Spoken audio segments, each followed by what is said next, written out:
नमस्कार दोस्तों, आज हम कक्षा 9 हिंदी में गद्य 9 निर्भय बनो फणीश्वरनाथ रेणु जिनके लेखक है, ये आज हम पढ़ने वाले हैं। निर्भय बनो, उसका शीर्षक हमें ये कहने का प्रयत्न करता है कि हमें निडर बनना चाहिए, भय मुक्त निर्भय होना चाहिए बचपन से ही। यहाँ पर फणीश्वरनाथ रेणु जो है वो भी हमें इस पाठ के माध्यम से हमें विद्यार्थी जीवन में ही निर्भयता का गुण हमारे में होना चाहिए, ये प्रियोदा नाम का पात्र लेकर हमें समझाने का प्रयत्न किया है। निर्भयता बहुत बड़ा गुण है दोस्तों। किसी भी काम के लिए कोई भी आप काम करो, उसमें आप अगर निडर नहीं होंगे, डर के वो काम करोगे तो काम ज़्यादातर असफल होता है। और वो गुण जो है हम विद्यार्थी जीवन में ही धीरे धीरे उसका विकास करेंगे तो आगे जाके हम बहुत आगे निकल सकते हैं। यहाँ पर इस अंश में कितने चौराही के 7वां प्रकरण जो है उसमें से लिया गया है। विद्यार्थी जीवन में मानवीय सामाजिक मूल्यों के प्रति कथानक मनमोहन का कैसा झुकाव होता है, इस अंश में चित्रण किया गया है। यहाँ पर प्रियोदा नाम का एक हाई स्कूल का विद्यार्थी, मैट्रिक का विद्यार्थी जो है वो यहाँ पर वो कैसा निडर है, वो कैसी सामाजिक सेवा करता है, इसके माध्यम से हमें लेखक ये कहने का प्रयत्न कर रहे हैं कि हमें भी जीवन में उसके जैसे गुण पाने चाहिए, हमें भी ऐसी सामाजिक सेवा करनी चाहिए, निर्भय बनना चाहिए। शुरू करते हैं हम।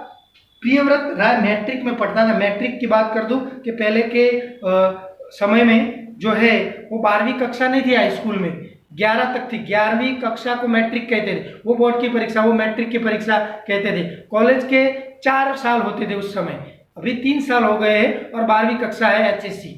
तो उस समय मैट्रिक का विद्यार्थी एक था प्रियोदा, उसके बारे में हमें बताने का प्रयत्न किया लेखक ने। स्कूल के सभी लड़के, मास्टर, सब लोग उसको बहुत प्यार करते थे। प्रियोदा को पूरी स्कूल में सभी शिक्षकगण और सभी विद्यार्थी प्यार करते। क्यों करते थे वो आगे आएगा। स्कूल ही नहीं, उस छोटे से कस्बे में उसको प्राय सभी जानते थे। वो छोटा सा गांव था, वो गांव में सभी प्रियोदा को जानते थे। हर रविवार की सुबह बगल में झोली लटकाकर सन्यासी आश्रम के लिए मुठ्ठियां वसूलने निकलता है, कभी अकेला तो कभी साथियों के साथ। तो उसका काम ऐसा था, इसलिए लोग जानते थे। वहाँ सन्यास आश्रम था, उसके लिए अनाज भिक्षा मांगने के लिए वो झोली लगाकर हर सुबह रविवार को अकेला या उसके टोली एक बनाई थी उसने, उन साथियों के साथ निकलता था। ऐसा समाज कार्य करता था वो। हाई स्कूल के विद्यार्थी में ये गुण जो है वो बहुत ही जबरदस्त गुण है। वो धीरे धीरे आपको सामाजिक कार्यकर्ता, बहुत बड़े कार्यकर्ता के रूप में ले जाता है। तो यहाँ पर प्रियोदा सुबह में, रविवार की सुबह में वो निकलता था आश्रम के लिए दाना पानी लेने। स्कूल का कोई छात्र या शिक्षक बीमार पड़ गया कि प्रियोदा अपनी टोली के साथ उसके घर हाजिर। जब तक रोगी भला चंगा न हो जाए उसका दल सेवा में जुट जाता था। तो देखिए, स्कूल का कोई भी विद्यार्थी बीमार पड़े, कोई शिक्षक बीमार पड़े, प्रियोदा और उसकी टोली, उसका साथियों उसके घर पहुंच जाते थे उसकी सेवा के लिए। और जब तक वो बीमार व्यक्ति ठीक भला चंगा न बन जाए तब तक वो उसकी सेवा करते थे। ये कार्य है दोस्तों, ये हमें सीखना है, ये हमें करना है। अपने अड़ोस पड़ोस, अपने मोहल्ले में सेवा का कार्य करना है, तो ही हम दूसरों से अलग दिखेंगे, तो ही हम हमारे जीवन में कुछ कर पाएंगे। अपने लिए तो सब करते हैं, कुटुंब के लिए सब करते हैं, दूसरों के लिए करना बहुत जरूरी है। बहुत कम लोग बचे हैं ऐसा गुण विद्यार्थी जीवन में से ही हमारे में होना चाहिए। रोबी और कालू प्रियोदा के दल में है। उन लोगों ने मनमोहन का भी अपने साथ प्रियोदा के दल में शामिल कर लिया। अब रोबी और कालू जो है वो मनमोहन को लेके आते हैं उसके दल में शामिल करने के लिए। हर शनिवार को परमान के उस पार बालचूर पर प्रियोदा के दल के सदस्य स्कूल की छुट्टी के बाद जमा होते थे। खेल कूद गाने बजाने के अलावा प्रियोदा दुनिया भर की खबरें सुनाते। शनिवार को उनकी मीटिंग होती थी नदी के उस पार, वहां पर शनिवार स्कूल की छुट्टी के बाद, और पूरी हफ्ते का कार्यक्रम बनता था, क्या क्या करना है हमें, और वहाँ भारत देश में दुनिया भर में क्या हुआ पूरे हफ्ते में वो प्रियोदा बताता था। उस समय ऐसे टीवी चलचित्र ऐसे नहीं थे कि समाचार मिल जाए, वर्तमान पत्र था जो दुनिया भर की खबरें लाता था। तो प्रियोदा पूरे हफ्ते की खबरें अपने दल को सुनाता था। रविवार का प्रोग्राम तय करते थे, कौन से मूल्य में कौन जाएगा, कौन बीमार की सेवा करने जाएगा। उस दिन मनमोहन का परिचय देते हुए कालू ने कहा, प्रियोदा ये मनमोहन खूब तेज लड़का है, क्लब या अपनी टोली में शामिल होना चाहता है। तो रविवार में क्या क्या होता है वो हमें क्या क्या करना है वो उस समय तय होता था शनिवार को। और आज कालू एक मनमोहन को लेने आया था और वो कहता कि मनमोहन बहुत तेज लड़का है, प्रियोदा हमारे दल में शामिल होना चाहता है। वो ऐसी बात करता है, तब प्रियोदा कहता है, वो उसका इंटरव्यू लेता है। देखिए भाई, उसे देखकर पूरी तरह देखकर प्रियोदा बोलता है, भारत वर्ष के ऐसे आदमी का नाम लो जिसे लोग भगवान के अवतार समझते हैं। पहला प्रश्न ये बोलता है प्रियोदा मनमोहन को। तो मनमोहन उत्तर देता है, महात्मा गांधी। ठीक है, तुम पढ़ लिख कर क्या बनना चाहते हो? प्रियोदा ने दूसरा सवाल किया। मनमोहन चुप रहा थोड़ी देर और फिर बोला, वकील। सभी हंसने लगे लेकिन प्रियोदा गंभीर रहे। फिर और एक प्रश्न पूछा कि बीमार लोगों की सेवा करना जानते हो? तो मनमोहन बोला, सीख लेंगे, इसमें क्या है, शाबाश। यदि रोगी हैजा का पीड़ित हो तो? हैजा बहुत बड़ा रोग था उस समय, पूरा शरीर चमड़ी में खून ऐसा निकलता था, पूरा व्यक्ति कोई इसके पास नहीं जाता, ऐसा हैजे का रोग था। तो ये सुनकर मनमोहन चुप रहा और डर गया। और एक सवाल पूछा प्रियोदा ने, गाना जानते हो? जी हाँ, मनमोहन ने जवाब दिया। प्रियोदा ने सूर्य नारायण नाम का सदस्य का सूरज। फिर आगे प्रश्न पूछा, तैरना जानते हो? ठीक है, नहीं तैरना नहीं जानता। तो सूरज जो है उसके दल में सूर्य नारायण, उसको सूरज कहते, तो उसको बोला इसे तैरना सिखा देना। उस समय सूर्य नारायण पढ़ने में कमजोर था लेकिन शारीरिक रीते बहुत बलवान था। तो दल में सभी लोगों को वही तैरना सिखाता था। और उसने मनमोहन को भी बोला कि मनमोहन को भी तुम तैरना सिखा देना। अब दल के सभी लोगों ने विनती की कि इसको आता है गाना, तो उसको कुछ दो शब्द सुनाया जाए। तो मनमोहन सुनाता है, राम रहीम न जुदा करो भाई, दिल को सच्चा रखना जी। गीत समाप्त होने पर प्रियोदा बोले, वाह बहुत मीठा स्वर है तुम्हारा दोस्त कालू, तुम प्रभात फेरी वाले दोनों गीतों इसको सिखा देना, ये बड़ा अच्छा गाता है। तो प्रभात फेरी उस समय निकलती थी।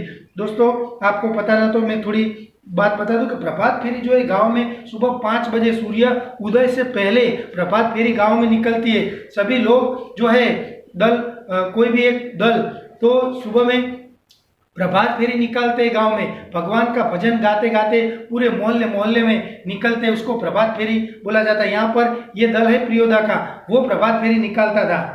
सूरज पश्चिम की ओर झुक गया यानी अब शाम होने लगी। पश्चिम की ओर सूरज झुक गया यानी शाम होने लगी। परमान की धारा पर डूबते हुए सूरज की अंतिम किरणें झिलमिलाई। पखेरु दल बांधकर बांसवन की ओर लौट रहे थे। पखेरु यानी पक्षी, सब अपने अपने घोंसले में आने लगे।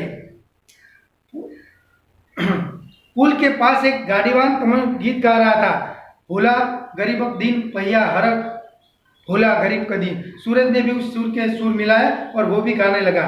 बालचूर के किसी ने फायर किया, उसी समय किसी ने फायर किया बंदूक से और एक पखेरु, एक पक्षी जो है वो छटपटा कर नीचे गिरा। उसे देखकर इब्राहिम को गुस्सा आ गया और उसने बोला, सब डिप्टी साहब का अर्गली, साला भारी खचड़ा है, ऐसी गाली बोली। इब्राहिम उसके दल का था। तो प्रियोदा मुंह से अचानक निकला, होल्ड इब्राहिम प्लीज होल्ड। तब इब्राहिम को अपनी गलती का एहसास हुआ कि मैंने गलत बोल दिया। दल का नियम है कि सदस्य कोई भी अपशब्द नहीं बोल सकता। सभी हंसे। प्रियोदा ने गंभीर होकर कहा, इब्राहिम ये तुम्हारी 8वीं गलती है, 10 होने पर तुम्हें दल से निकाला जाएगा। तो प्रियोदा जो है वो दल में एक डिसिप्लिन रखता था, उसमें एक रूल्स नियम होते थे कि कोई गाली नहीं बोलेगा, कोई ये नहीं करेगा, ऐसा काम करना है, ऐसा बुरा काम नहीं करना है। ये सब प्रियोदा जो है वो लीडर था, वो अपने पूरे दल में अनुशासन रखता था, और वो अनुशासन के कारण पूरे गांव में उसका दल मशहूर था। तो यहाँ पर इब्राहिम गाली बोली, किसी ने फायर किया तो उस पर गुस्सा आया, तो वो गाली बोली तो भी वो यहाँ प्रियोदा उसे मना करता था कि ये तुम्हारी गलती है, 8 गलती तूने की है, अब 2 करोगे तो दल से निकाल दिए जाओगे। तो ये डिसिप्लिन था उस समय। नहीं प्रियोदा, पर इब्राहिम को नहीं वो महीने बाद देर पूछा था। मैं समझा देता हूँ कि मैं इब्राहिम को समझा देता हूँ, ऐसा कालू ने बोला। देखो इब्राहिम, यदि क्लब का मेंबर रहना है तो इसके रूल्स भी तुझे मानने पड़ेंगे। नियम के कोई सदस्य आपस में बातचीत सिलसिले के भी कोई खराब शब्द नहीं बोलेगा, जानते हो ना ये बात। तो इब्राहिम को सभी दल के सदस्य समझाने लगे कि इब्राहिम तू एक बात समझ ले कि किसी भी परिस्थिति ना आ जाए, कोई हमें चाटा भी मार दे, पर हमें गाली नहीं बोलनी है, हमारा रूल्स है, हमारे दल का रूल्स है, और वो नियम में तुम्हें रहना पड़ेगा। तो ये बात वहां पर खत्म हो गई।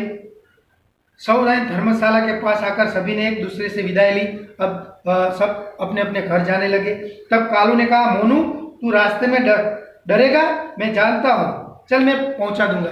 ठीक है, तू मोनू डरेगा। मनमोहन नया जो है उसको बोलता है कालू कि तू शायद डरेगा घर जाते, तो मैं तुझे छोड़ दूं। प्रियोदा ने कहा, मोना डरता है, मैं उसे पहुंचा दूंगा, तू घर जाओ। तो कालू को प्रियोदा बोलता है कि चल जा तू, मैं मोनू को पहुंचा दूंगा। रास्ते में प्रियोदा चुप रहे, एक सुनी सड़क पर आकर रुक गए।